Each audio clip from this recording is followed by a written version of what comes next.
नमस्कार दोस्तों, किसी भी रॉकेट की लॉन्चिंग और उसे सफल बनाने की मध्य कई चुनौतियां होती हैं और वैसे तो इसकी लिस्ट बहुत लंबी है, लेकिन एक चुनौती तब आती है जब रॉकेट के टेक ऑफ होने के बाद एक निर्धारित समय पर रॉकेट में मौजूद सेक्शन बूस्टर और क्रूज पोत को एक निश्चित ऊंचाई पर जाने के बाद ना एक दूसरे से अलग होना होता है। और अगर ऐसा नहीं हो पाता या फिर इसमें कोई गड़बड़ी आती है तो इससे बहुत बड़ा हादसा हो सकता है और यहाँ तक कि रॉकेट ब्लास्ट हो सकता है। और इसीलिए जब भी कोई रॉकेट लॉन्च किया जाता है तो इसके लिए कई चुनौतियां होती है और कुछ इतनी बड़ी होती है कि जरा सी गलती ना सिर्फ वैज्ञानिकों के सालों की मेहनत पर पानी फेर देती है, बल्कि यहाँ पैसा पानी की तरह बर्बाद होता है। दरअसल किसी भी रॉकेट को ना कई अलग अलग हिस्सों को आपस में जोड़कर बनाया जाता है और इसलिए इसकी कई फेजेस होते हैं। रॉकेट के लिए मिशन जितना ज्यादा दूर होगा और जितना ज्यादा हैवी होगा, इसके लिए उतना ही ज्यादा इसे ईंधन की आवश्यकता होगी। ऐसे में मान लें कि अगर हमें मंगल ग्रह तक यात्रा करनी है तो उस अपेक्षा में हमें ज्यादा बड़ा रॉकेट की जरूरत होगी, या यूं कहें कि ज्यादा फ्यूल मतलब कि ईंधन की जरूरत होगी। ऐसे में रॉकेट जो है उतना ही ज्यादा बड़ा बनेगा या फिर रॉकेट के उतना ही ज्यादा बड़ा बनाना पड़ेगा।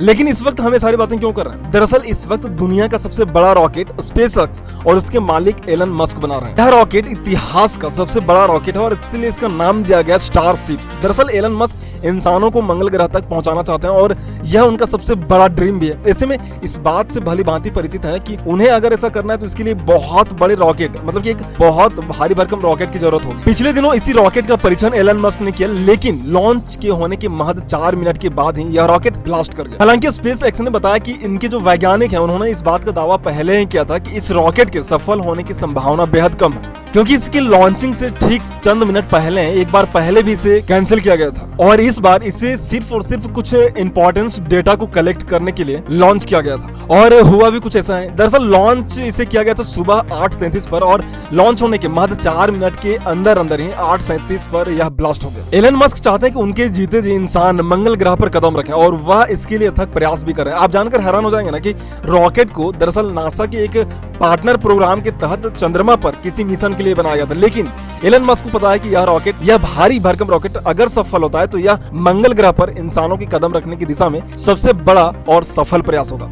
जानकर आप हैरान हो जाएंगे ना कि यह रॉकेट 120 मीटर लंबा था, मतलब कि किसी पैसेंजर जेट से तकरीबन 3 गुना ज्यादा बड़ा था। इस रॉकेट लॉन्चिंग के असफल होने के जो पीछे का सबसे बड़ा कारण है ना, वह भी इसका सेक्शन बूस्टर और क्रूज पोत ही था। दरअसल इस रॉकेट के सेक्शन बूस्टर और इसके क्रूज पोत को एक निर्धारित समय पर एक दूसरे से अलग हो जाना था, लेकिन टेक ऑफ होने के बाद ऐसा नहीं हो सका और जिसकी वजह से पूरा का पूरा रॉकेट ही ब्लास्ट हो गया। इनको ने बताया कि उन्होंने स्टेज सेपरेशन से पहले स्टारशिप ने तेजी से अनिर्धारित डिस्पेशन का अनुभव किया था। एलन मस्क यहाँ नहीं रुकने वाले और इसके जो परीक्षण है वो भविष्य में फिर से होंगे। लेकिन क्या आपको पता है कि स्टारशिप को 100 अंतरिक्ष यात्रियों के लिए डिजाइन किया गया था और इसमें सुपर हैवी बूस्टर रॉकेट को सबसे ऊपर रखा गया था और इसमें कुल 35 ताकतवर रैप्टर इंजन लगे हुए थे जो उन्हें पावर देने का काम करता है। इतना ही नहीं, स्पेसशिप की लंबाई 3 यात्री विमानों जितनी बराबर और यह विशाल स्पेस सैटर्न भी, जो कि अब तक का सबसे बड़ा रॉकेट है, उससे भी तकरीबन 10 मीटर ज्यादा बड़ा। और अगर इसकी तुलना 1969 में चांद पर भेजे गए मिशन से करें और उस वक्त जो स्पेसशिप का इस्तेमाल गया था उससे करें तो यह उसकी तुलना में कई गुना ज्यादा बड़ा। इस प्रोग्राम के अंदर रॉकेट सिस्टम के ऊपरी और निचले दोनों हिस्सों को सॉफ्ट लैंडिंग के दौरान सुरक्षित रूप से पृथ्वी पर वापस लाने के लिए डिजाइन किया गया ताकि इसे दोबारा इस्तेमाल में लाया जा सके। एलन मस्क तो यहाँ तक दावा करते हैं कि स्टारशिप की क्षमता जो है वह 150 टन तक की है और ऐसे में यह लंबी अवधि के दौरान इंटरप्लेनेटरी मतलब कि 2 ग्रहों के बीच आवाजाही वाली उड़ानों के दौरान दर्जनों लोगों को ना ले जाने में सक्षम होगा। मतलब कि भविष्य में अगर हम मंगल ग्रह पर रहने लगे तो वहां से आने जाने के लिए या फिर मंगल ग्रह से पृथ्वी पर और पृथ्वी से मंगल ग्रह पर इंसानों को लाने और ले जाने के लिए यह बेहद उपयोगी सिद्ध होगा और इसे इसी तरह से डिजाइन भी किया गया है। लेकिन अगर फिलहाल की बात करें तो फिलहाल स्पेसएक्स इस साल चांद के चारों ओर 11 लोगों के लिए निजी तौर पर यात्रा कराएगा और नासा ने इस कार्यक्रम के हिस्से के रूप में 2025 तक चंद्रमा पर पहली महिला सहित अंतरिक्ष यात्रियों को उतारने के लिए एक एग्रीमेंट भी कर रखा स्पेसएक्स के साथ। और एलन मस्क इस बात को लेकर काफी उत्साहित है और इसी क्रम में यह पहला प्रयास था। अंतरिक्ष यात्राओं को लेकर के मानव आने का हम इंसानों का भविष्य काफी ज्यादा उम्मीदों से भरा हुआ है। इंसानों ने विज्ञान की मदद से बहुत सारी उपलब्धियां हासिल भी की हैं और अगर भविष्य में हम इंसान